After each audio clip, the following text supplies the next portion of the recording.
ಹಾಲಿನ ಚಹಾವನ್ನು ಹೆಚ್ಚು ಕುದಿಸುವುದು ಆರೋಗ್ಯಕ್ಕೆ ಹಾನಿಕಾರಕವೇ? ತಿಳಿಸ್ಕೊಡ್ತೀನಿ. ಅದಕ್ಕಿಂತ ಮುಂಚೆ ನನ್ನ ಚಾನಲ್ ಸಬ್ಸ್ಕ್ರೈಬ್ ಮಾಡದೆ ನೋಡ್ತಾ ಇದ್ದರೆ ದಯವಿಟ್ಟು ಸಬ್ಸ್ಕ್ರೈಬ್ ಮಾಡ್ಕೊಳ್ಳಿ. ಹಾಗೆ ಈ ವಿಡಿಯೋ ಇಷ್ಟ ಲೈಕ್ ಕಮೆಂಟ್ ಶೇರ್ ಮಾಡಿ. ಅಡ್ಡ ಪರಿಣಾಮಗಳಿವೆ. ಬೆಳಿಗ್ಗೆ ಸಂಜೆ ರಾತ್ರಿ ಎಷ್ಟೇ ಹೊತ್ತಿಗೆ ಚಹಾ ಕೊಟ್ಟರೂ ಕುಡಿಯುವ ಚಹಾ ಪ್ರಿಯರು ನಮ್ಮಲ್ಲಿದ್ದಾರೆ.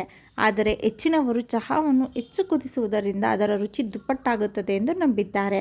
ಹೀಗೆ ಮಾಡುವುದರಿಂದ ಅಡ್ಡ ಪರಿಣಾಮಗಳು ಏನೆಲ್ಲ ಇವೆ ಎಂದು ನಿಮಗೆ ತಿಳಿದಿದೆಯೇ? ಪೋಷಕಾಂಶಗಳ ನಷ್ಟ. ದೀರ್ಘಕಾಲ ಕುದಿಸುವುದರಿಂದ ಹಾಲಿನಲ್ಲಿರುವ ಪೋಷಕಾಂಶಗಳಾದ ವಿಟಮಿನ್ B12 ಮತ್ತು ಸಿ ಕ್ಷೀಣಿಸಬಹುದು. ರುಚಿ ಬದಲಾವಣೆ. ಅತಿಯಾಗಿ ಕುದಿಸುವುದು ಹಾಲಿಗೆ ಸುಟ್ಟ ರುಚಿಯನ್ನು ನೀಡುತ್ತದೆ. ಇದು ಸಾಮಾನ್ಯವಾಗಿ ಅನಪೇಕ್ಷಿತವಾಗಿದೆ. ಜೀರ್ಣಕಾರಿ ಅವ್ಯವಸ್ಥೆ. ಅತಿಯಾಗಿ ಕುದಿಸುವುದು ಹಾಲಿನಲ್ಲಿರುವ ಪ್ರೋಟೀನ್ಗಳನ್ನು ದುರ್ಬಲಗೊಳಿಸುತ್ತದೆ, ಅವುಗಳ ರಚನೆಯನ್ನು ಬದಲಾಯಿಸುತ್ತದೆ ಮತ್ತು ಅವುಗಳನ್ನು ಜೀರ್ಣಿಸಿಕೊಳ್ಳಲು ಹೆಚ್ಚು ಕಷ್ಟವಾಗುತ್ತದೆ. ಹಾನಿಕಾರಕ ಸಂಯುಕ್ತಗಳು. ಹೆಚ್ಚಿನ ತಾಪಮಾನವು ಮೈಲಾಯ್ಡ್ ಪ್ರತಿಕ್ರಿಯೆಯನ್ನು ಪ್ರಚೋದಿಸುತ್ತದೆ. ಅಲ್ಲಿ ಲ್ಯಾಕ್ಟೋಸ್ ಹಾಲಿನ ಪ್ರೋಟೀನ್ಗಳೊಂದಿಗೆ ಪ್ರತಿಕ್ರಿಯಿಸುತ್ತದೆ. ಕಾಲಾನಂತರದಲ್ಲಿ ಹೆಚ್ಚಿನ ಪ್ರಮಾಣದಲ್ಲಿ ಸೇವಿಸಿದರೆ ಹಾನಿಕಾರಕ ಸಂಯುಕ್ತಗಳನ್ನು ರೂಪಿಸುತ್ತದೆ.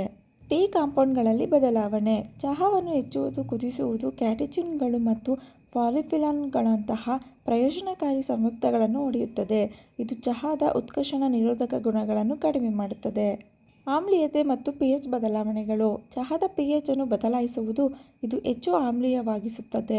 ಇದು ಎದೆಯುರಿ ಮತ್ತು ಹೊಟ್ಟೆಯ ಅಸ್ವಸ್ಥತೆಯಂತಹ ರೋಗಲಕ್ಷಣಗಳನ್ನು ಉಲ್ಬಣಗೊಳಿಸಬಹುದು.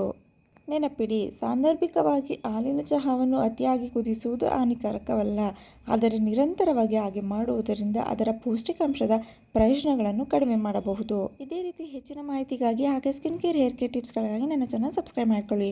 Thank you. ನೆಕ್ಸ್ಟ್ ವಿಡಿಯೋದಲ್ಲಿ ಸಿಗ್ತೀನಿ. ಹಾಗೆ ಈ ವಿಡಿಯೋ ಇಷ್ಟ ಲೈಕ್ ಕಮೆಂಟ್ ಶೇರ್ ಮಾಡಿ.